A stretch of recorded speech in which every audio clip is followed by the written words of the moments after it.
Alô, amigos e amigas que acompanham a nossa transmissão direto pelo Facebook. Começa agora mais uma edição do Pode Morar, o podcast do mercado imobiliário. O Pode Morar tem um patrocínio de Solução Crédito Imobiliário, assessoria especializada em financiamento imobiliário. Saiba mais em soluçãocreditoimobiliario.com.br. Também BR Condos, a maior rede administradora de condomínios do Brasil. Saiba mais em brcondos.com.br. E Masti Soluções Contábeis, especializada na contabilização da construção civil. Acesse masticontábil.com.br. E nessa edição do programa vamos falar sobre as questões tributárias, que envolvem aí o ramo da construção civil. Para tanto, recebemos mais um especialista, o empresário contábil Fábio Steuernagel. Fábio, seja muito bem-vindo ao Pode Morar. Obrigado, boa tarde. Obrigado pela oportunidade de bater um papo aí sobre construção civil, tributação. Maravilha. A gente tem falado muito da Masti nos últimos tempos aí, patrocinadora aí do nosso programa, e eu queria começar falando que você contasse um pouco da tua história, na contabilidade, a história da Masti, como que ela se tornou essa referência nessa área que exige tanto conhecimento, uma das contabilidades mais complicadas, essa questão da construção civil. Queria que você contasse um pouco dessa história. Perfeito. A Masti fez agora 17 anos de mercado. E desde o princípio o nosso planejamento era ser especialista num segmento, como acontece em medicina, como acontece muito no direito, advogado trabalhista, advogado criminal. O nosso propósito foi ser especialista num segmento só. E escolhemos a construção civil, fizemos esse planejamento. E fica mais fácil você focar nos estudos e cercar um segmento só. E aí, desde então, há 17 anos já se passaram. A minha formação original é economista. Eu sou economista, quando comecei a minha primeira faculdade lá com 18 anos. Depois eu fiz ciências contábeis. E atuamos, o escritório atua no segmento de construção civil, no que cerca a construção civil, então incorporadoras, construtoras, engenharia, arquitetura, imobiliárias, toda essa parte de construção civil. E trabalhamos não só em Joinville, como temos clientes espalhados no Brasil inteiro. Joinville, Balneário Camboriú, Itapema, Itapuá, São Paulo, Rio de Janeiro, Porto Velho. Pois é, como é que vocês chegaram em Porto Velho? Como é que foi essa... Porto Velho a gente chegou através da Inversicorp. A Inversicorp é nosso cliente, e eles atuam na região de Porto Velho, incorporam lá. Então a gente está atuando lá em Porto Velho também. Com tecnologia hoje, a gente consegue atuar em qualquer lugar do Brasil. Mas existem muitas diferenças de um estado para o outro e a contabilidade precisa estar atenta a essas questões. Sim, a construção civil um pouco menos porque não trabalha com ICMS, O ICMS é um pouco mais complexo, Mas trabalha com ISS, então tem ISS com percentuais diferentes para cada município do estado do Brasil. Muito bem. E você falou ali dos ramos de segmento, que vocês atuam. E as pessoas geralmente confundem, Falam de construtora, mas na verdade estão falando de incorporadora. Coloca um ponto final nessa diferença. Qual é a diferença entre construtora e incorporadora? De repente até usando as questões que envolvem os tributos, enfim. Sim, é bem isso. O proprietário, ele muitas vezes perde, não tem a noção, eu tenho uma construtora, eu tenho uma incorporadora. Enfim, são duas coisas distintas, A construtora é a que presta o serviço para executar a obra. É que tem a mão de obra lá direta, pedreiro, servente, armador, pintor, Essa é a construtora. Ela pode fornecer material ou não, mas ela presta o serviço para alguém. E a incorporadora é quem faz a gestão do empreendimento. Negocia o terreno, contrata a construtora, faz as vendas. Então essa é a diferença. De uma incorporadora para uma construtora. Uma faz a gestão e a outra executa o empreendimento. Ele pode terceirizar uma dessas atividades, com outras empresas e pessoas. Sim. Normalmente uma incorporadora, as maiores principalmente, elas terceirizam a mão de obra, Então ela contrata uma construtora que vai fornecer a mão de obra para fazer o empreendimento dela. E muitas vezes essas construtoras subcontratam também outras construtoras menores, empreiteiras, mais conhecidas como empreiteiras, para poder executar o serviço, prestar o serviço. E essas questões, para a parte contábil, deve dar uma mão de obra incrível, Porque são contratações, subcontratações, essa é Perfeito, É que na construção civil nós temos, é muito importante a questão de mão de obra, para alocação de mão de obra no empreendimento, porque o empreendimento precisa recolher INSS, né? E esse INSS é recolhido através da mão de obra alocada. Então, o empreiteiro tem que alocar na CNO da obra, que é o Código Previdenciário da obra, o subempreiteiro tem que fazer a mesma coisa, e às vezes no empreendimento você tem 10 empreiteiros, não tem um só. Então, tem que acompanhar mensalmente para poder verificar se está sendo feito de maneira correta ou não, né? A gente vai tentar fugir um pouco dessa situação, daqui a pouco a gente se aprofunda, mas até para o cidadão comum que está nos ouvindo e ele vai fazer uma obra, está pensando em fazer uma obra, já está fazendo uma obra, a pessoa física, quando ela constrói, ela se equipara a uma empresa, porque ela tem que fazer essas contratações de mão de obra também. Perfeito. Ou seja, ela precisaria pagar INSS sobre esses trabalhadores. Sim, também. Sim, exatamente igual, né? A pessoa jurídica na física, nessa questão previdenciária, ela não muda. E essa atividade de construção, de incorporação, de venda de imóveis, ela é uma atividade de pessoa jurídica. Por mais que a pessoa física executa, faz a obra, mas vender na planta é uma atividade jurídica, não uma atividade física. Sim. Tanto é que, se fiscalizada pela Receita Federal, essa pessoa física vai ser equiparada a uma pessoa jurídica. Né?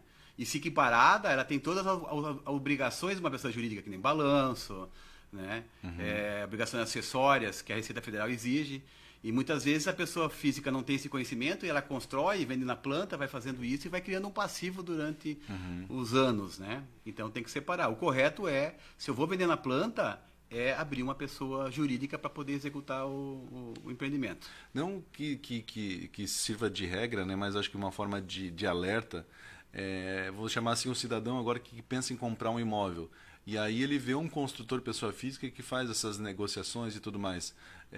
Toda essa precaução que ele precisa ter, que você falou que a pessoa física se equipara à jurídica e tudo mais, a pessoa adquirindo o imóvel dessa pessoa física que constrói, ela precisa ter alguns cuidados especiais, porque de repente pode implicar em alguma coisa em relação ao imóvel que ela está comprando, talvez?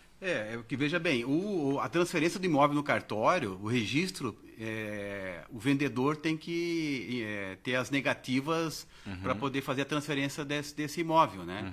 Então, se você vai comprar um imóvel de uma pessoa, ou física ou jurídica, que está irregular, você pode ter dificuldade de transferir esse imóvel para você, né?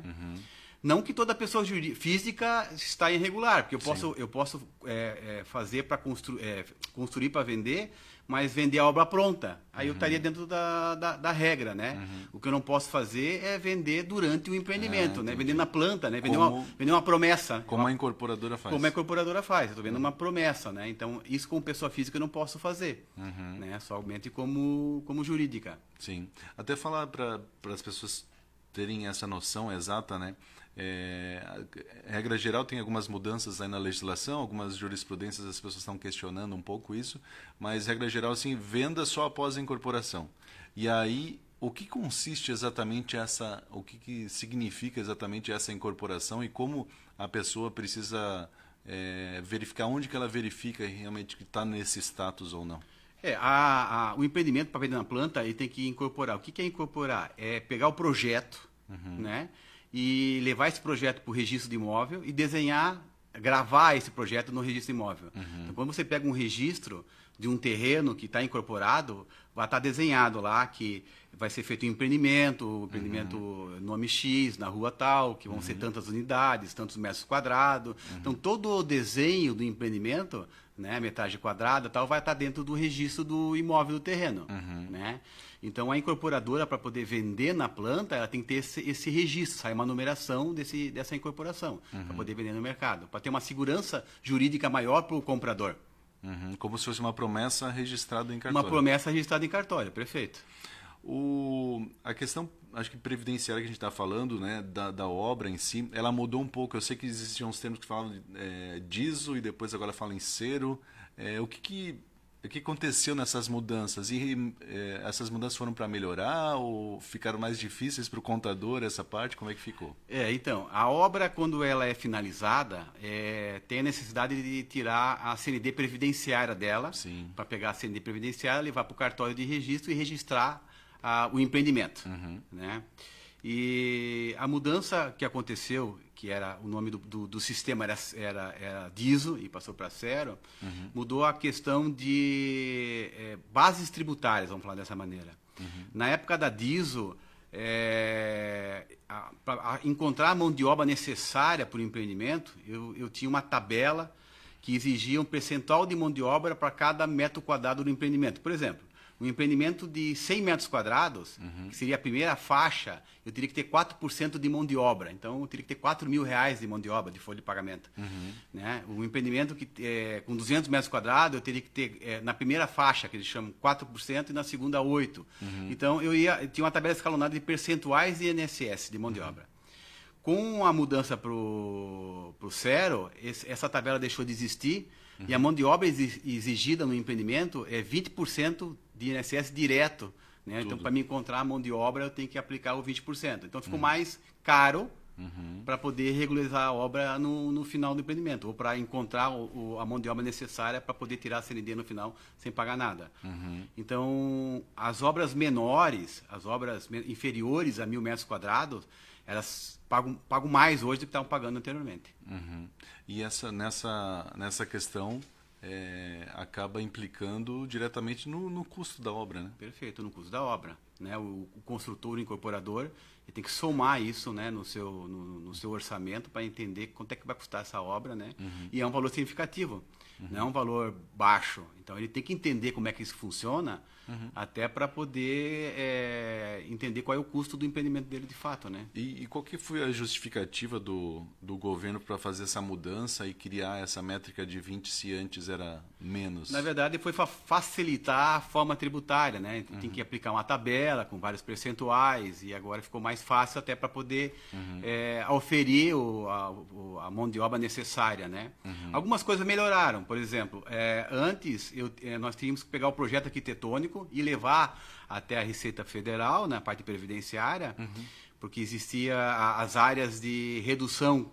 Então, por exemplo, um empreendimento que tem piscina, área de estacionamento, essas áreas elas pagam, tem um percentual menor de mão de obra exigida, mas eu tinha que provar através de um projeto arquitetônico. Olha, eu tenho piscina aqui, eu tenho guarita lá, eu tenho estacionamento coberto aqui, né?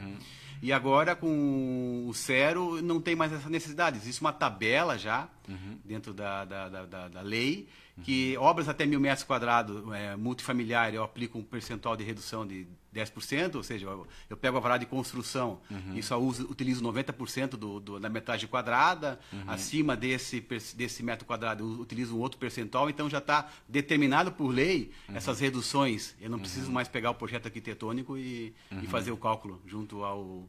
Então, no fim, não é o 20%, ainda tem uma aplicação de redução. Tem uma aplicação de redução. Né? Mas as obras maiores, o incorporador não sentiu. Que a tabela escalonada, que escalonava um percentual de 4%, 8%, 14% e 20%, ela era muito favorável para o pequeno construtor, para o médio construtor, aquele que faz geminado, empreendimento abaixo de 1.000 metros quadrados. Então, dificilmente ele atingia a base de 20% de mão de obra exigida. O incorporador que incorpora e vende empreendimentos de 5, 10, 20 mil metros quadrados, enfim, obras grandes, ele já estava praticamente na faixa de 20%, né? Então, ele não sentiu. O menor sentiu bastante. Sim, o mercado acaba sentindo isso de perto, né? Isso. Mas, de certa forma, olhando pelo lado contábil ou para o pequeno construtor, então, cabe cada vez mais ele ter um profissional ligado a isso, né? Que tenha esse conhecimento, porque caindo num percentual errado, né, é sujeito a multa e tudo mais. Sim, não, e fica mais caro, né? Então, assim, o planejamento da obra, ela inicia no início, né? E muitas vezes existem incorporadores, construtores, que não têm esse conhecimento e começam a construir, compor terreno, porque o vizinho comprou terreno, porque o mercado está bom, então, assim, está comprador, eu vou fazer um empreendimento, mas não tem noção de todos esses detalhes do empreendimento, né? Então, lá no início, quando você tira o alvará de construção, eu sempre digo lá no escritório que é o momento de sentar com o contador, com o profissional, para entender qual é a mão de obra necessária, né? Como é que eu vou contratar o empreiteiro? O que eu tenho que exigir daquele empreiteiro, né? Sim. Eu tenho que exigir nota, tenho que exigir o registro do funcionário, eu vou controlar isso no canteiro de obra ou não? Eu posso vender como pessoa física ou não? Eu devo permutar o terreno ou eu vou comprar? Então, todo esse planejamento ele é importante lá no início, né? Para poder tentar reduzir a tributação, né? E no final, lógico que é o propósito ganhar mais dinheiro, né? Ter mais lucro. Porque de repente a pessoa está vendo, como você mesmo falou, a questão dos imóveis está bombando, aí as pessoas estão comprando, estão vendendo, enfim. E aí cai nessa situação, eu vi um terreno lá por 300 mil, eu consigo comprar, eu consigo construir, e aí eu consigo vender cada um dos geminados por 300, olha só quanto dinheiro eu posso ganhar. Mas ele não sabe o que implica, então nesse momento tem que buscar os profissionais certos. Perfeito. Nesse momento tem que para poder fazer a composição do custo e até saber por quanto você vai vender, tem que entender todos os custos do empreendimento, né? Que não é só a compra do terreno, não é só o material e mão de obra, né? Então tem a questão da tributação na hora da venda, tem a questão do INSS na hora de regularizar, né? Então tem que entender tudo isso aí para mim fazer a composição do preço do custo, porque muitas vezes eu vou vender por 300, que eu vou ter a minha rentabilidade. Mas será que vai ter essa rentabilidade realmente? Chega no final, eu vendo por 300, eu vou fazer a somatória de todo o meu custo, muitas vezes eu paguei para vender aquele empreendimento. Pois é. Né? Por falta de conhecimento. Exatamente. É se precaver em relação a profissionais aí que têm um conhecimento para que eles também não te coloquem numa situação ruim. Como a construção civil ela tem uns detalhes diferentes dos outros segmentos, né? É importante procurar alguém que entenda do segmento para poder orientar e começar correto já, né? Porque começar errado vai terminar errado, né? Tem muita coisa que a gente não consegue consertar no meio do caminho, né? Sim. Então tem que começar já corretamente. Queria perguntar para você sobre, também a gente está falando de algumas siglas aí, vamos chamar, né? A gente falou de DISO, falou de CERO, e tem umas siglas que estão relacionadas à construção civil, a parte da sociedade, da empresa, né? E que é bastante famosa, que é a tal da SPE, que é Sociedade de Propósito Específico, e SCP, Sociedade em Conta de Participação. Queria que você explicasse um pouco desses tipos de sociedade, tipos societários, vamos chamar assim. Sim. O incorporador, é comum no mercado ele buscar parceiros para fazer empreendimento, investidores. Né? E eu tenho formas de fazer esses contratos de sociedade, de investimento, para poder executar aquele empreendimento. Às vezes um empreendimento maior, um empreendimento com um custo elevado, e eu busco parceiros para poder viabilizar aquele negócio. Então, uma incorporadora, ela pode abrir uma SCP, ou seja, como fosse uma filial da incorporadora, onde nesse contrato eu trago o investidor. Então, para uma obra específica? Para uma obra específica. Então, esse investidor não vai fazer parte da minha incorporadora, da minha sociedade, em si daquele empreendimento, onde a gente vai desenhar qual é o capital que ele vai aportar naquele investimento, né? Para, no final, ele ter o lucro que ele deseja, né? Naquele empreendimento. E ele, no caso da SCP, ele é exclusivamente investidor. Ele não tem responsabilidade nenhuma com a obra, com a parte tributária, com a parte de obrigações com a Receita Federal, né? Com uma eventual parte de uma ação civil contra a incorporadora. Não, ele é simplesmente investidor. Ele investe o dinheiro dele, no final ele pega o dinheiro dele de volta e mais o lucro que ele do empreendimento. Sim. Isso acontece dentro de uma SCP. Então, ela é feita dentro da própria incorporadora, como se fosse uma filial dela. Né?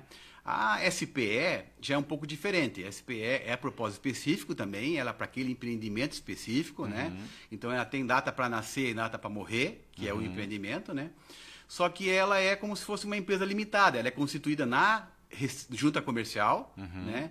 E eu, como investidor, dentro dessa SPE, eu tenho responsabilidade sobre o percentual que eu tenho na sociedade, como se fosse uma empresa limitada. Então, se eu tenho 50% da SPE, eu sou responsável 50% de tudo. Não sou só um investidor, que nem acontece na SCP.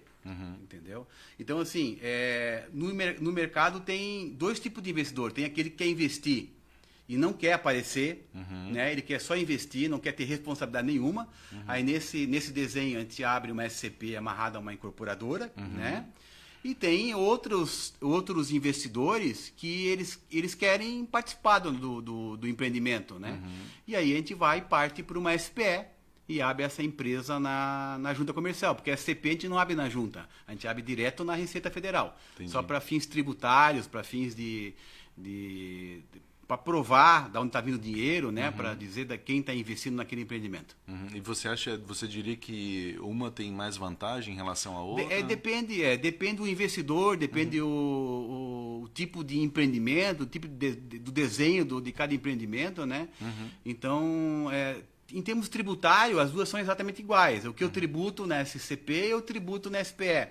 Então, a alocação de mão de obra, a parte previdenciária, é exatamente igual entre uma e entre outra. O que muda justamente é essa questão do investidor participar do empreendimento, ele não ter participação nenhuma, ser só investidor, né? A SPE, ela muitas vezes é exigida por banco. Quando o empreendimento ele vai usar o dinheiro do banco, né? Ou o empréstimo para o financiamento da obra, um associativo, ou captar dinheiro em um fundo de investimento, muitas vezes eles exigem que seja uma SPE. Tá? É uma questão do planejamento em si do empreendimento. Sim. Mas na questão tributária é exatamente igual. Porque aí se o banco encaminha o dinheiro vai para essa conta específica ali, não vai para a conta da empresa que a empresa pode usar para outra coisa. Perfeito. Que normalmente o banco ele exige que seja uma SPE ou seja separado, segregado e exige patrimônio de afetação.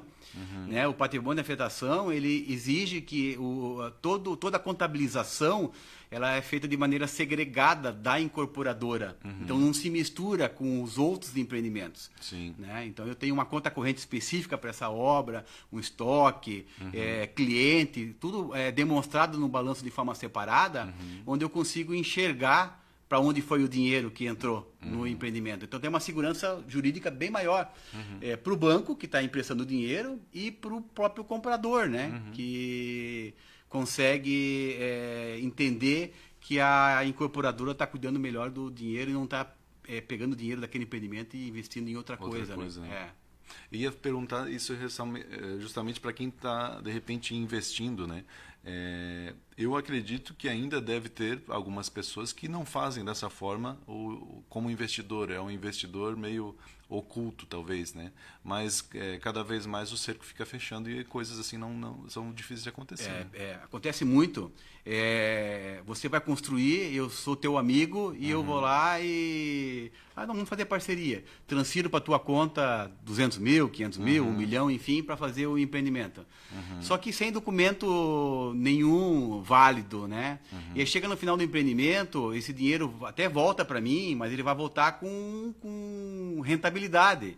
E se eu não documento isso, a forma tributária que é tratado isso depois no final pode ser diferente. Como investidor dentro de uma SCP ou dentro de uma SPE, né, de um contrato válido juridicamente, o lucro ele ainda é isento, né, no Brasil. Então eu pego todo esse lucro e não tenho tributação nenhuma. Quando eu empresto um dinheiro ou eu coloco de maneira incorreta, né, que não existe um documento, um contrato feito entre as partes, esse lucro pode ser tratado como uma receita financeira e eu teria que jogar na tabela de imposto de renda e pagar até 27,5%. Né? Então, na hora de investir, também é importante entender para poder investir de maneira correta para não ter a questão tributária. E até diria em relação acho que a transparência da obra, né? Porque a pessoa, como você mesmo falou, vai ter um balanço específico daquele, eu estou aqui e eu vou precisar fazer um muro, vou precisar fazer não sei o quê. Não, mas espera aí. Foi para esse empreendimento mesmo? Não foi para esse? Prova através do balanço. Então, valores, eu vou esconder coisas, vou comprar sem nota, vou não sei o quê. Não, nesse caso, vai precisar ser bem redondinho o negócio para realmente ter um resultado final. Então, fica transparente para todas as partes. Transparente para todas as partes. Eu consigo enxergar o caminho do dinheiro. Né? Tanto o dinheiro aportado pelo investidor, como o dinheiro que entra através das vendas. Né? Então, eu consigo saber se aquele dinheiro saiu para outros fins ou não. Porque ele é contabilizado de forma segregada, como se fosse uma empresa separada do negócio. Né? E quando eu não faço isso e se misturo, a possibilidade de dar errado é bem maior, né?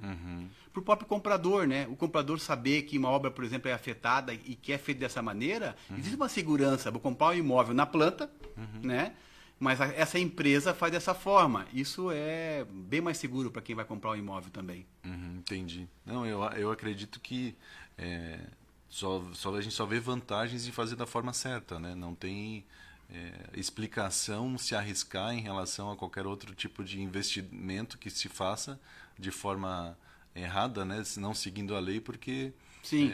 há uma segurança em relação a isso. E assim que a obra é concluída, então essa sociedade é encerrada, é isso? Assim que a obra é concluída, né, vendida a última unidade e recebida, né, essa obra é destratada, né, devolvendo o capital para o investidor e o lucro para o investidor, e ela é destratada, fechada e a vida que segue. Né? Para começar um outro empreendimento, se abre uma nova SCP, uma nova SPE e assim por diante.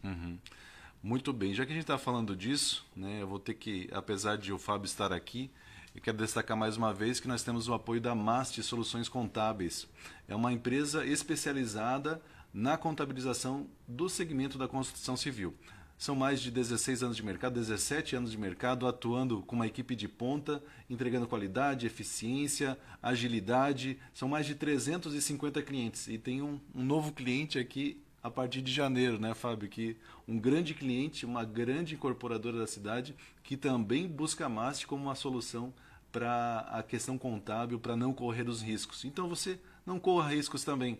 Procure uma empresa especializada neste ramo. Se você é incorporador, construtor, se você é engenheiro, arquiteto, corretor, enfim. E se você também a MAST também é especializada em holding. Daqui a pouco a gente vai falar sobre isso, né, Fábio? Então evite problemas, procure a MAST. Saiba mais em mastcontábil.com.br ou MAST Contábeis no Instagram.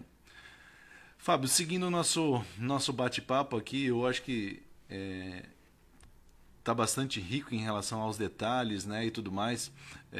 Você falou que a empresa se especializou, você começou a gostar de atuar nesse ramo, nesse segmento, né, diferente, que é a construção civil. Eu te pergunto, contabilizar a construção civil é muito diferente, é mais fácil, é mais difícil ou é igual a qualquer outro segmento? Não, é diferente, é bem diferente. Na construção civil, para tentar explicar de maneira mais fácil, como eu posso vender na planta um empreendimento, né?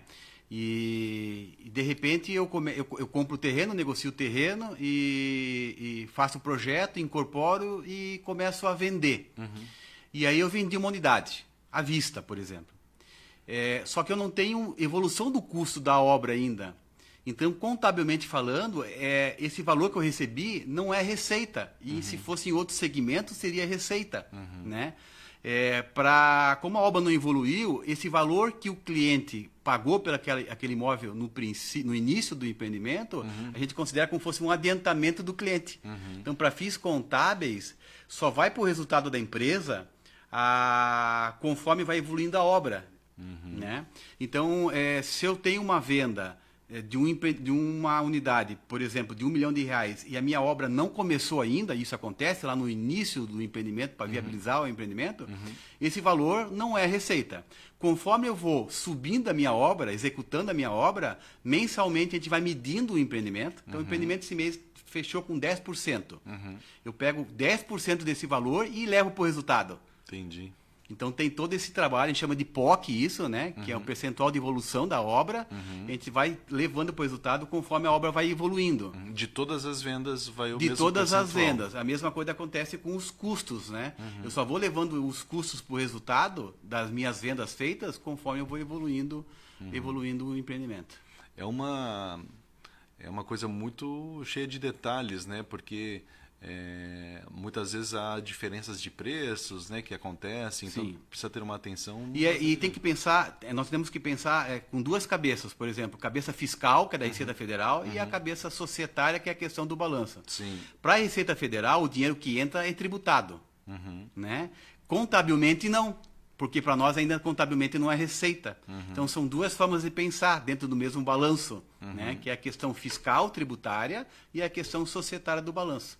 Então, eu evoluo os meus resultados conforme o percentual da evolução da obra para a questão de balanço e para a Receita Federal eu tributo conforme entra o dinheiro na conta corrente. São duas coisas separadas. Caramba. Então, se o profissional não tem conhecimento, ele vai se perder no meio do caminho. Eu imagino que deva surgir muitos, principalmente incorporadores, pessoas que trabalham nessa área da construção, que chegam lá na sua empresa e com dificuldade de planejar o negócio dele propriamente, né? Sim. Como eu falei anteriormente, a obra ela tem que ser planejada desde o seu princípio, né? E nem sempre, por exemplo, vou fazer um investimento onde eu vou fazer uma negociação com o terrenista e aí eu não tenho noção de que forma eu posso fazer. Se eu vou permutar, se eu vou trazer o terrenista como investidor, se eu vou comprar do terrenista para pagar lá no futuro, conforme vai evoluindo as minhas vendas. Eu tenho que entender desses processos, porque muitas vezes eu posso fazer um negócio e prejudicar o próprio dono do terreno, por exemplo. Né? Comprou um terreno lá há 20 anos atrás, pagou o terreno um valor de 50 mil, hoje o terreno vale R$1 milhão. Se eu comprar, vai ter ganho de capital, eu vou fazer com que o terrenista pague muito imposto. Será que não vale a pena eu trazer ele como sócio do empreendimento, para ele pagar menos imposto? Será que vale a pena eu permutar com ele? Né? Também, porque o negócio tem que ser bom para todos os participantes do empreendimento, né? Então, normalmente, é comum o construtor chegar no escritório e ele está meio perdido como é que ele vai fazer, como é que eu vou viabilizar esse negócio, né? Ou muitas vezes já começou o empreendimento e já fez errado, né? Então já está errado, né? Aquele empreendimento não tem muito mais o que fazer, né? Só planejar o próximo empreendimento. Então é muito importante entender nessa questão societária, nessa questão tributária, entender se eu posso trazer ele como investidor ou não. E isso tudo acontece para viabilizar o empreendimento. Agora você falando desse jeito em relação ao proprietário do terreno, né? Se ele vai fazer uma permuta, se ele vai entrar, ele vai comprar, vai vender, enfim. Eu acho que até o próprio proprietário, hoje é muito comum, né? As pessoas usarem os seus... eu já tenho uma casinha, não consigo reformar ela, vou fazer um negócio com uma construtora, com uma incorporadora, vou derrubar e eles vão me dar uma unidade aqui dos geminados que forem construídos. Eu diria que nesse momento talvez até esse proprietário desse imóvel procure um contador especializado para que também não caia nessas situações ruins, né? Perfeito. Lá no escritório é comum, como é contador também de imobiliárias, né, que é no segmento, é comum as imobiliárias, principalmente nos negócios maiores, chamar alguém da minha equipe para poder ajudar a desenhar aquela venda, né? Se vai vender, se vai permutar, se vai comprar, para poder ajudar o cliente dela, que é o dono do terreno, que é o dono dessa casinha que vai ser derrubada, e ele vai pegar como permuta uma cobertura, ou uma unidade, uma parte de dinheiro, né? Então, nossas imobiliárias já estão acostumadas a chamar alguém da equipe para poder analisar essa situação. Mas é importante que a pessoa física, proprietária desse terreno, dessa casa, busque sim uma ajuda de um especialista na área contábil que entenda da área de construção civil, porque nem sempre aquele modo de fazer é o melhor, né? Eu vou dar um exemplo. Se eu tenho um terreno que eu comprei há 20 anos atrás e vou vender ele agora, eu vou pagar um ganho de capital bem menor, porque quanto mais antigo é a minha aquisição, menos eu pago de imposto de renda. Né? Só que se eu pegar esse terreno e permutar por uma unidade, essa unidade vai entrar para mim como pessoa física pelo mesmo custo que eu paguei o terreno lá atrás. Então, por exemplo, eu comprei um terreno por R$50 mil há 20 anos atrás. E eu pego esse terreno e permuto com a construtora por uma unidade. Essa unidade, que seja cobertura, vai vir para mim por R$50 mil o meu imposto de renda. Quando eu vender essa cobertura, a data que ela entrou para mim é a data atual, não é a data que eu tinha do terreno lá atrás. Sim. Né? Eu vou pagar um ganho de capital gigante. Né? Qual é o percentual que se paga? 15% sobre o lucro. E quanto mais velha é a minha aquisição, eu acabo. Não é o que o percentual diminui. O sistema ele me dá uma valorização do imóvel dentro do sistema do ganho de capital.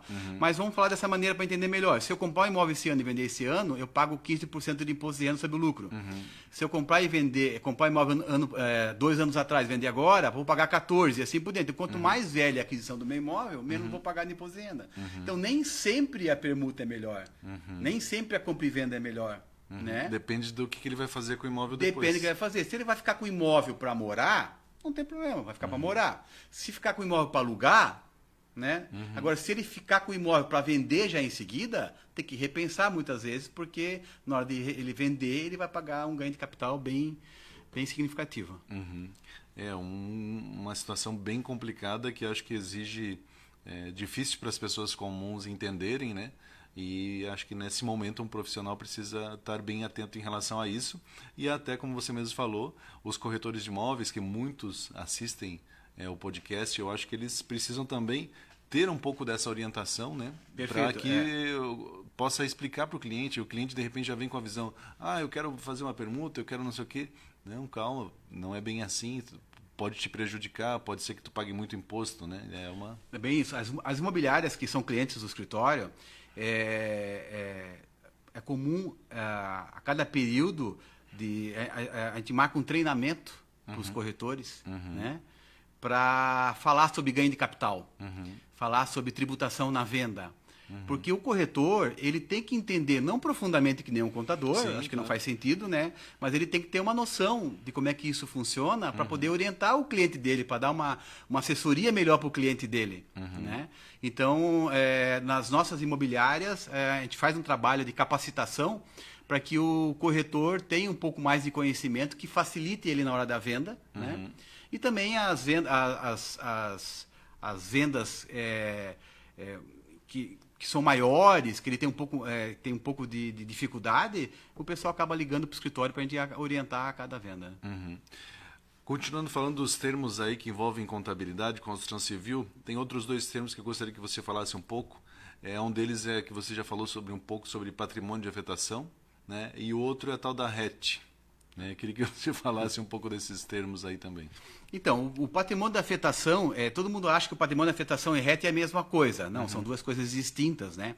Para mim ter o regime especial de tributação dentro de uma incorporadora, eu tenho que ter o patrimônio da afetação. Mas necessariamente o patrimônio da afetação eu não preciso ter a RET. O patrimônio da afetação, pelo Código Civil, o que significa? Que é uma averbação que a gente faz no cartório, né, em cima do registro do terreno, e significa que aquele empreendimento ele não pode ser penhorado, não pode sofrer penhora de históricos da incorporadora, só do próprio empreendimento. Então é uma segurança para quem vai, para o banco que vai emprestar dinheiro para aquela incorporadora, para o comprador que vai comprar aquele imóvel.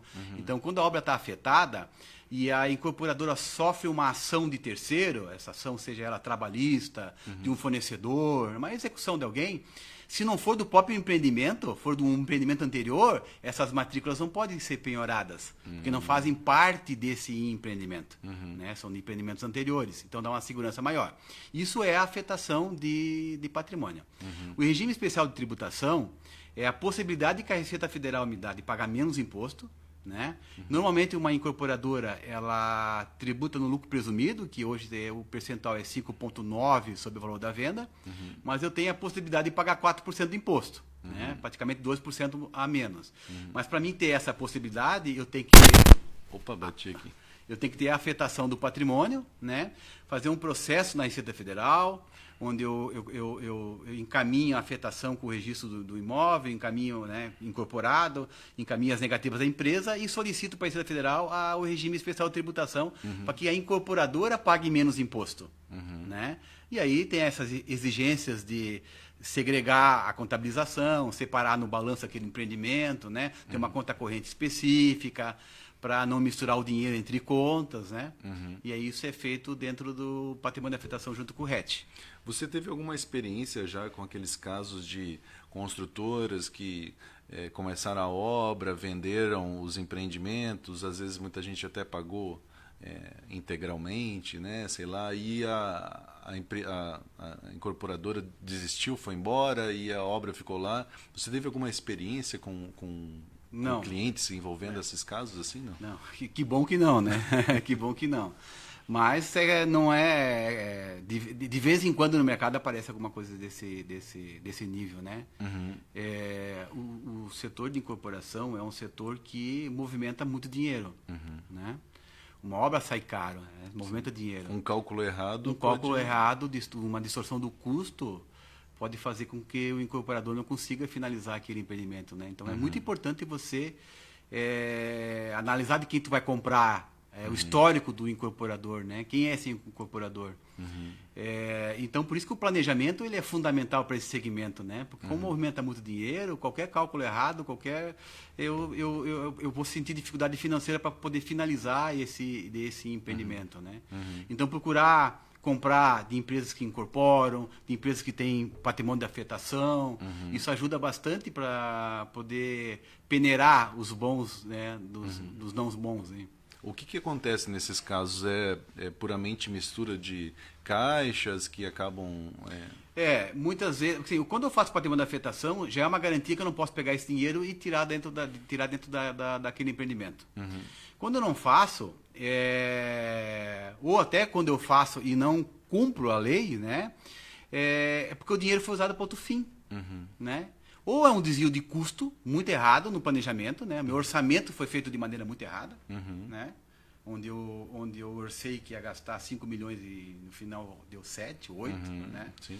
E aí o incorporador não teve caixa suficiente para poder executar o empreendimento, né? Ou é realmente ele não é organizado, ele pega o dinheiro daquele empreendimento e paga uma conta de outro empreendimento, do empreendimento anterior que já ficou com pendência, ou retira o dinheiro da empresa para outro fim, né?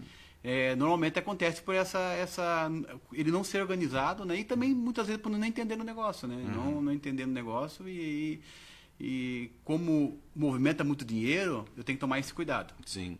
Só voltando um pouco naquela situação que você tinha falado antes de SCP e SPE, a pessoa que entra nesse tipo de sociedade, ela pode a qualquer momento exigir um balanço, alguma demonstração de resultado para poder acompanhar essas distorções? Sim, Normalmente o incorporador que trabalha com o investidor, ele, dentro do processo administrativo dele, né, no operacional, ele já tem uma apresentação que ele faz mensal da evolução do empreendimento. E essa apresentação não mostra somente a evolução da obra, suas etapas, né? As fotos do empreendimento, enfim, também mostra a questão financeira, mostra o orçado versus realizado daquela etapa, mostra os balanços, né? Para o investidor ficar tranquilo que a obra está correndo conforme o planejado, né? Então é muito comum ter um sistema de apresentação de dados para o investidor e mensalmente é feita uma reunião, a grande maioria faz isso, faz uma reunião para prestar contas de cada fase do empreendimento, né? Para que o investidor fique tranquilo, né? Como ele não participa, no caso de uma SCP, por exemplo, ele não participa do empreendimento diariamente, né? Ele não está dentro da operação, né? Ele está só investindo o dinheiro como de fato estivesse investindo num banco, por exemplo. Então é muito importante para o investidor e para a incorporadora ter essa transparência, né? Esse processo de mostrar essas informações mensalmente para o investidor. E ele pode de alguma forma exigir que eu quero meu dinheiro de volta no meio da operação, ou ele tem que... Não, aí vai depender muito do contrato. Aí entra a questão de planejamento societário, que é muito importante, né? Como é que isso foi desenhado, né? Nas cláusulas do contrato, para saber de que forma ele pode sair, que momento ele pode sair, né? Se de repente ele vê algum tipo de distorção e diz, não, eu quero sair que não estou... Perfeito, né? E de que maneira vai ser devolvido esse capital para ele, né? Se é de imediato, ou é parcelado, ou é só depois no final do empreendimento, né? Porque também temos que ver os dois lados, temos que ver a garantia da entrega do empreendimento, né? Então, simplesmente, você entra como investidor e quer sair do investimento agora, no meio do empreendimento, por nada, pode descapitalizar aquele empreendimento e eu ter dificuldade de entregar o empreendimento. Pois é. Então, o contrato sempre é muito importante, né? muitos não dão valor, mas quando vai precisar usar, vai ver que foi feito de maneira... foi copiado e colado, né? Foi lá no Google, buscou um contrato e copiou, colou, né? Não buscou um contador especializado, um advogado para fazer parceria e dar essa orientação também, porque na hora que a gente precisa do contrato, ele está lá e está bem feito. Isso é importante. Na hora, às vezes, que a pessoa quer ver o contrato, daí que ela vai ler o contrato que diz o contrato, né? É perfeito. Antes ela não deu valor. É bem isso. Muito bem. Quero falar ainda aqui, Fábio, sobre os nossos parceiros da Solução Crédito Imobiliário. Muitas pessoas têm o sonho de adquirir a casa própria, um segundo imóvel, um imóvel na praia, enfim, e aí o que falta é o dinheiro. Então, ao invés de ficar percorrendo porta em porta de bancos, procure a Solução Crédito Imobiliário. Eles vão encontrar a alternativa que se encaixa exatamente no perfil para cada tipo de cliente. E para as construtoras também. Existem algumas modalidades exclusivamente para construtoras. Para você que precisa de capital de giro, para você que precisa terminar a sua obra e falta aquele dinheirinho ali para realmente dar aquele pontapé final, né, e fazer com que a obra seja concretizada, procure a solução. Saiba mais em soluçãocreditoimobiliario.com.br. Se a questão é financiamento de imóvel, nós somos a solução. Fábio, vamos falar agora... Tem bastante assunto aí para falar nesse quesito da contabilidade. E aí uma das vertentes que vocês atuam muito é a questão de holding, né? Que cada vez está sendo mais comum. E muitas vezes tem a ver até com a questão de imóveis, né? Porque a holding é para administrar imóveis ou... Enfim, existem outros tipos também, né? Queria que você falasse um pouco desse segmento, né? O que significa exatamente uma empresa holding, né? E quais são as particularidades que envolvem ela? Então, holding é um nome inglês, né? Mas significa administração, uma empresa de administração de imóveis, né? De administração, e ela serve para... Tem vários pilares, né? Existe a questão tributária, né? Muitas vezes eu tenho um imóvel tenho vários imóveis na pessoa física, e na pessoa física eu tenho esses imóveis alocados, e a alocação na pessoa física vai para a tabela de imposto de renda, né?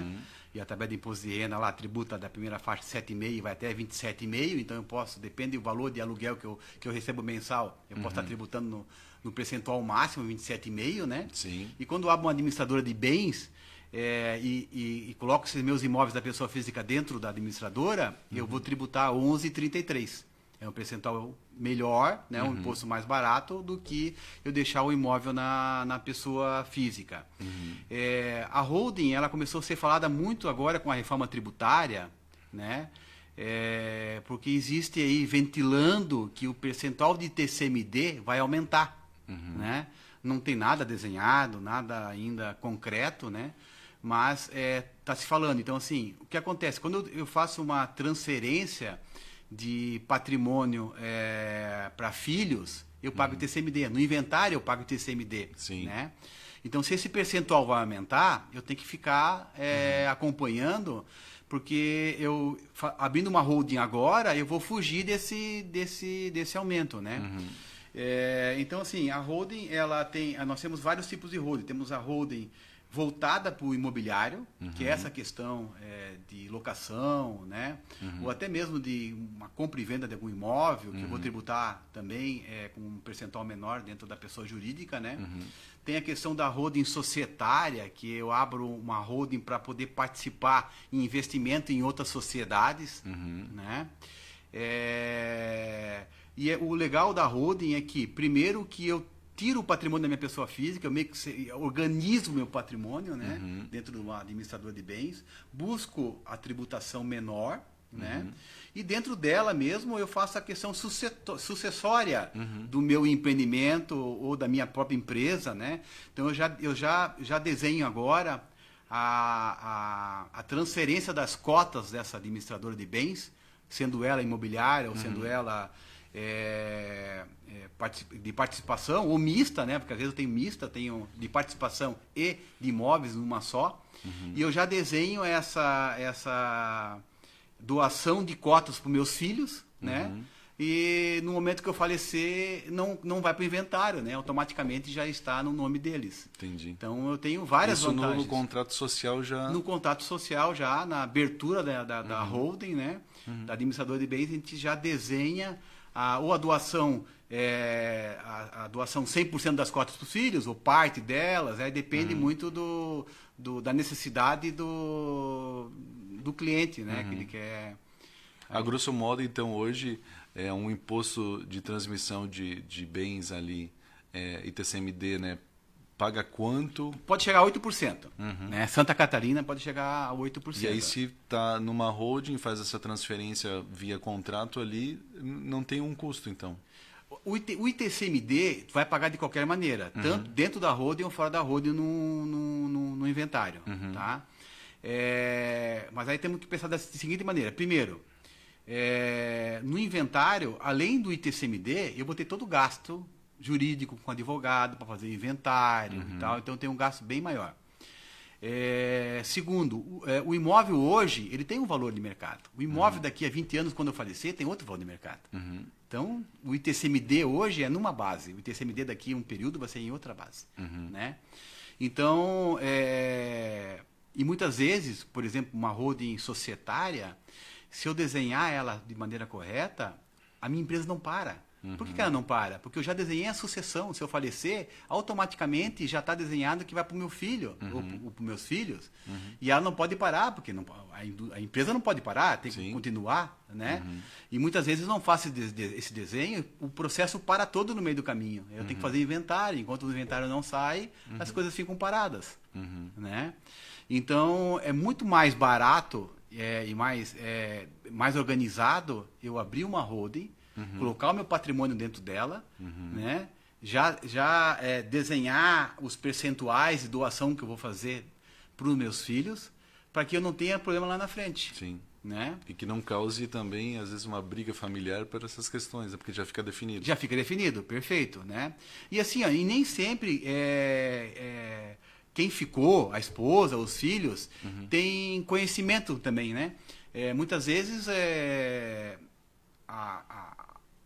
os bens, a empresa, ela foi tocada a vida inteira pelo pai, né? E a esposa, lógico, ela faz parte de todo o negócio, né? Só que ela não está no dia a dia da operação da empresa, e muitas vezes nem o filho está na operação, né? Então, se tu não desenhar isso, no final, por falta de conhecimento, muitas vezes, e também não vão ser assessorados de maneira correta, eles podem se prejudicar lá na frente. Então, agora tu já desenha tudo, já deixa tudo desenhado, para que no futuro nada aconteça, né? Exatamente. Você falou também sobre as atuações de outros na contabilidade ali, né? Sobre, por exemplo, engenheiros, arquitetos, né? Que fazem parte dos segmentos que você atua, mas normalmente eles têm empresa ou eles são mais profissionais liberais, autônomos? Então, arquiteto e engenheiro, né? Arquiteto, engenheiro, médico, digamos assim, né? O segmento desse segmento de profissional liberal, né? Existe um misto de profissionais, uns que têm PJ já, que abriram uma empresa, outros que ainda trabalham de forma autônoma, mas trabalhar de forma autônoma é o mais caro da tributação, né? Eu vou para a tabela de imposto de renda, vou pagar 27,5%, né? Eu vou ter que pagar INSS de 11% sobre o meu rendimento. A pessoa que me contrata, o tomador de serviço, vai ter que recolher 20% de INSS patronal, dessa minha nota avulsa que eu vou pegar na prefeitura, né? Ou desse meu RPA, desse meu recibo de pagamento de autônomo. Então, ficar de forma com pessoa física autônoma é a parte mais cara da tributação, tanto para quem contrata como para quem presta o serviço. Né? O caminho melhor é abrir uma pessoa jurídica. Sim. E dentro desse segmento de arquitetura e engenharia, é um segmento que pode ser enquadrado no Simples Nacional, né? Que é uma tributação mais leve do que lucro presumido e lucro real. Só que dentro do Simples Nacional, nós temos várias tabelas de tributação. Eu tenho uma tabela para serviço, eu tenho uma tabela para comércio, eu tenho uma tabela para indústria. Cada tabela tem um percentual de imposto a ser tributado. E para o engenheiro e arquiteto, existe dentro da lei um negócio chamado fator ER. O que é fator ER? Se eu conseguir que a minha folha de pagamento da minha empresa fique num percentual de 28% sobre a minha receita da empresa, eu consigo pagar menos imposto. O Prolabore, você disse? Exatamente. Ou o Prolabore ou a folha de pagamento, se eu tiver alguma secretária, algum funcionário na minha equipe, né? Sim. Não só a sua, né? Não só a minha, Então, se eu conseguir ter esse 28% da minha folha de pagamento sobre a minha receita, em vez de tributar num percentual maior, a primeira faixa do anexo 5, que é para esse segmento, acho que é 17%, quase 18%. Eu consegui fazer a relação de 28%, a primeira faixa do anexo melhor, o mais barato, eu vou pagar 6%. Mas o 28% é uma média, é o máximo, é o mínimo? Não, é uma média, né? Então, assim, um exemplo. Eu tenho uma média de receita na minha empresa de R$10.000. Eu teria que ter uma média de folha de pagamento de R$2.800. Certo. Né? Então, brincar com esses números é importante. Eu não tenho funcionário, mas eu posso aumentar meu Prolabore mês que vem. Né? Eu posso diminuir, eu posso aumentar. Né? A retirada do sócio não tem que ser igual todos os meses. E com isso eu consigo... Mas isso é folha de pagamento, folha de pagamento. Não é distribuição de lucro. Não é distribuição de lucro, é folha de pagamento, justamente. E aí eu posso, mas de qualquer maneira eu posso aumentar o valor que eu vou retirar através de folha de pagamento do sócio, né? E ficar no percentual de 28% e cair numa tabela que é mais vantajosa para o arquiteto, para o engenheiro. Como a gente falou agora há pouco, os corretores de imóveis, eles conseguiriam algo semelhante também, não? Não, o corretor de imóvel, ele não entra nesse anexo. O corretor que tem PJ... Ele já está no anexo mais leve, que é o anexo 3, né? Então ele não tem esse fator R, né? Que é o fator de folha de pagamento versus receita. Anexo 3, qual é o percentual de imposto? Começa no 6%, a primeira faixa, né? Que vai até 180 mil no ano, e depois os percentuais vão que dá 15 mil por mês, e depois esses percentuais vão aumentando. A classe do corretor de imóveis tentou se enquadrar no meio, não consigo ainda. Existe essa fumaça, essa briga dentro do Congresso para conseguir trazer com que o corretor venha para o MEI, mas eles não conseguiram ainda. Então, a forma mais barata de um corretor que acaba virando uma imobiliária, né? Ele abre uma empresa e vira uma imobiliária, né? Tributar seria no Simples Nacional, no anexo 3. Maravilha, então. Já na parte final da nossa entrevista, tem um assunto que eu quero tocar aqui ainda com você, Fábio, mas eu quero falar antes dos nossos parceiros da BR Condos. A BR Condos é uma empresa com sede aqui em Joinville, né, fundada em 2013 por uma equipe altamente capacitada, com mais de 25 anos de conhecimento, tanto em tecnologia quanto na questão de gestão empresarial. Eles são a maior rede de administradoras de condomínio do Brasil, né, presentes aí em mais de 150 cidades, administram mais de 2.000 condomínios por todo o Brasil. É a solução perfeita para atender tanto as necessidades dos síndicos como dos condôminos, né? Elimina assim a preocupação na escolha da administradora e no dia a dia do condomínio. Saiba mais em brcondos.com.br. Fábio, eu quero falar com você sobre um outro assunto, né?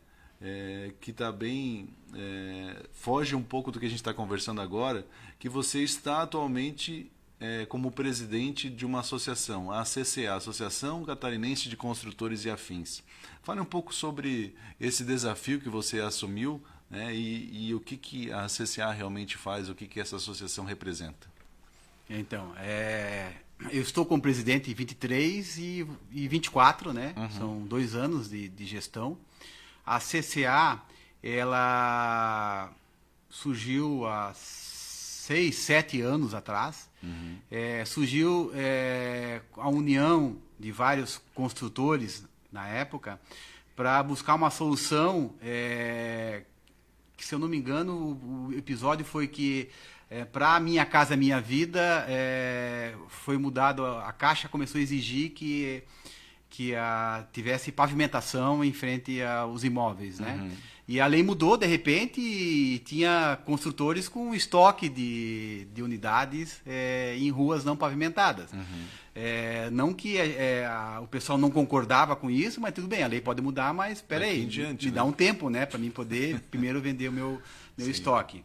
E aí surgiu a CCA. A CCA ela foi constituída e o primeiro trabalho nosso foi ir a Brasília, no Ministério das Cidades, falar com os deputados federais, do Estado, os senadores do Estado, buscar força política lá em Brasília para poder solucionar essa dor naquele período, né? É onde foi que ela surgiu.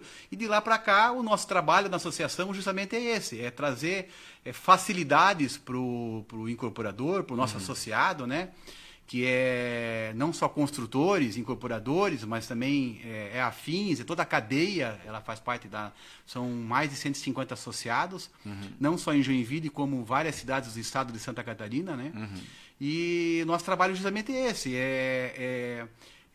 lidar com o órgão público, ajudar, ser parceiro da prefeitura municipal da cidade, como é que a gente pode fazer aqui para poder ser mais rápido o alvará de construção, para sair mais rápido o ABITS, como é que a gente pode melhorar aqui, né? Levar ideias para o município, né? Cobrar também, mas levar ideias, né? Para poder melhorar o andamento dos processos. Então, esse é o trabalho da associação. E também, na nossa gestão 2023-2024, a gente atuou bastante em capacitação do nosso associado. Então, muito curso, muito treinamento, muita palestra, né? Ontem mesmo teve um grande evento lá na Expoville, né? Perfeito. Ontem teve um grande evento na Expoville. Foi o dia inteiro de palestras, né? Teve palestras na parte da manhã sobre os bairros planejados, né? Na Cidade das Águas aqui de Joinville. E Viva Parque lá de Porto Velho, foi bem bacana, Porto Belo, né? Foi bem bacana a parte da manhã. Também teve um pessoal da Caixa Econômica falando sobre financiamentos, né? Da Caixa Econômica, as linhas de financiamento. E no período da tarde tivemos métodos construtivos, steel frame, enfim, outros métodos construtivos. Então foi um dia de bastante conhecimento, bem legal, a casa estava lotada. Foi um evento que fechamos o ano com chave de ouro. Maravilha, né? Então, esse é um desafio que você assumiu até final do ano que vem. Até final de 24, sim. E ano que vem, o nosso foco continua sendo a capacitação, né? Estamos com a ideia o projeto ainda está no papel, de fazer, ter uma TV, a TV ACCA, né? Com informações para os associados, trazendo informação ou quinzenal ou mensal, né? Tem um canal para poder atualizar eles dos andamentos dos processos, do que está acontecendo, dos projetos, né? Então é um projeto que quer tentar implantar ano que vem, antes do final da minha gestão. Maravilha. Fábio, a gente passou aí do período que a gente geralmente usa em relação ao programa. Queria deixar esse espaço final aí para você deixar um recado, falar sobre alguma coisa que você acha importante que por acaso a gente não abordou, né? E de certa forma também agradecer a sua presença, a sua disponibilidade para vir contar um pouco, né? E orientar as pessoas que estão nos acompanhando aí sobre um assunto tão pertinente, tão importante quanto essa questão da tributação sobre imóveis principalmente. Legal. Quero agradecer a oportunidade de estar aqui, batendo papo e mostrando um pouco do nosso dia a dia, do nosso processo, dos nossos produtos lá no escritório. E quero deixar aqui um recado para você, incorporador, você construtor, você do segmento da construção civil. Se quiser passar lá no escritório, conhecer a nossa estrutura, conhecer a nossa equipe técnica, fiquem à vontade, né? O nosso escritório fica aqui na Procópio Gomes, aqui pertinho da Van, número 485. Né? O nosso e-mail de contato é comercial@massesoluçõescontábeis.com.br. O nosso site é www.massecontábil.com.br, né? E estamos lá com as portas abertas para poder sempre ajudar o nosso parceiro, né? É muito importante o recado, acho que eu quero deixar para todos que estão assistindo, que é do segmento da construção civil, planejar é bem melhor do que consertar no final. É mais barato. Muito bem. Fechamos com chave de ouro, assim, esta edição do Pode Morar. Você que está nos acompanhando, muito obrigado pela sua audiência. Sempre a gente trazendo conteúdo bastante relevante, bastante conhecimento técnico para você que é da área da construção civil ou você que está querendo adquirir um imóvel, ou está pensando em começar a entrar nesse segmento, enfim. O objetivo do programa é isso, é orientação, ser um conteúdo relevante para quem está querendo ou já está inserido na área. Muito obrigado pela sua audiência, um grande abraço e até o próximo programa.